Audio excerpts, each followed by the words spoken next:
তো আমরা এখন যাচ্ছি মায়াপুরে। মায়াপুর অলরেডি চলে এসেছি। এখন যাবো ইস্কন মন্দিরে। ইস্কন মন্দিরে গিয়ে আমরা খাওয়া দাওয়া করবো। চলো যা যাক।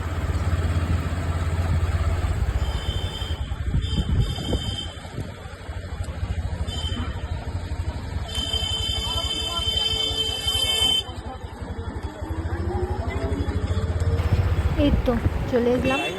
এবার ভেতরে যাব, ভেতরে গিয়ে বাইকটা রেখে তারপর আমরা টিকিট কেটে চলে যাব গদা ভবনের ওখানে খাওয়া দাওয়া করবো। 4 নম্বর গেট দিয়ে আমরা অলরেডি ঢুকে গেছি। এখানে বাইকটা রাখা হয়ে গেছে।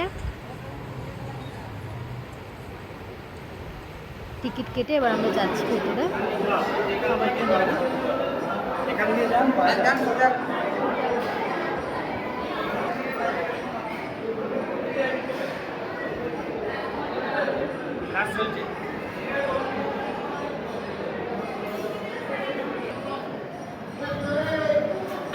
এখানে লাইন দিতে হয়েছে, একটু সময় লাগবে।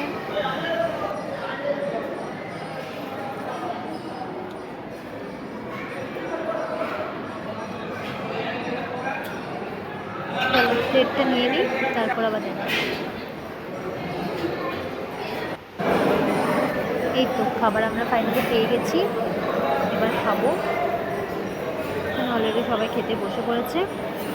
চল খেতে দেখা হচ্ছে। রাধে রাধে।